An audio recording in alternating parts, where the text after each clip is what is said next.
যে ব্যবস্থা একসময় তিনি নিজ হাতে কবর দিয়েছেন, আর সেই একই ব্যবস্থা যেন বিদেশের মাটিতে বসে দাবি জানাচ্ছেন শেখ হাসিনা। একে কী বলবেন, ভাগ্যের পরিহাস নাকি রাজনীতির সবচেয়ে বড় ব্যঙ্গচিত্র?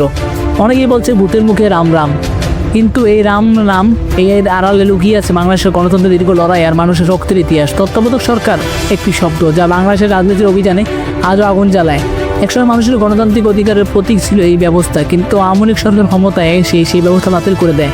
আজ আবার ক্ষমতাচ্যুত শেখ হাসিনা ভারতের মাটিতে বসেই বলেছেন তত্ত্বাবধায়ক সরকার ফিরিয়ে আনতে হবে, আর এই নিয়েই শুরু হয় সে তুমুল রাজনৈতিক বিতর্ক। তখন শেখ হাসিনা নিজেই বলেছিলেন কখনো অনির্বাচিত সরকার হাতে ক্ষমতা যাবে না, কিন্তু আজ ইতিহাস উল্টে গেছে।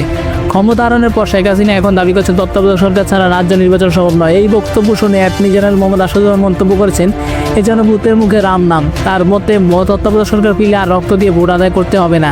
অদূর ষোলো শত যে দল তত্ত্বাবধায়ক ব্যবস্থা বাতিল করেছিল, এখন সেই দলই তার প্রয়োজনীয়তার কথা বলছে। তাহলে কি বাংলাদেশের রাজনীতির শুধু ক্ষমতা হিসেবে উপর দাঁড়িয়ে আছে? গণতন্ত্র কেবলই কি ক্ষমতা থাকবে এই খেলায় বন্দী? তত্ত্বাবধায়ক সরকার ফিরে আসবে কি আসবে না একটা আদালত আর জনগণের সিদ্ধান্ত। কিন্তু একটা প্রশ্ন সবার মনে থেকে যাচ্ছে, যদি আগেই এই ব্যবস্থা থাকতো তাহলে কি এত রক্ত ঝরতো, এত বুক খালি হতো? হয়তো না।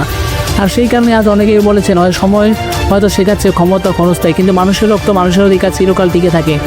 ভূতের মুখে রাম নামে হোক বা রাজনৈতিক কৌশল, তত্ত্বাবধায়ক সরকার নিয়ে এই নতুন বিতর্ক হয়তো বাংলাদেশের ভবিষ্যতে রাজনীতিকে আবারও নাড়া দেবে। কিন্তু প্রশ্নটা একটাই, সত্যিকারের গণতন্ত্র আমরা কবে পাবো? আপনারা কি মনে করেন তত্ত্বাবধায়ক সরকার ছাড়া কি বাংলাদেশের সুষ্ঠু নির্বাচন সম্ভব? কমেন্টে জানাতে ভুলবেন না।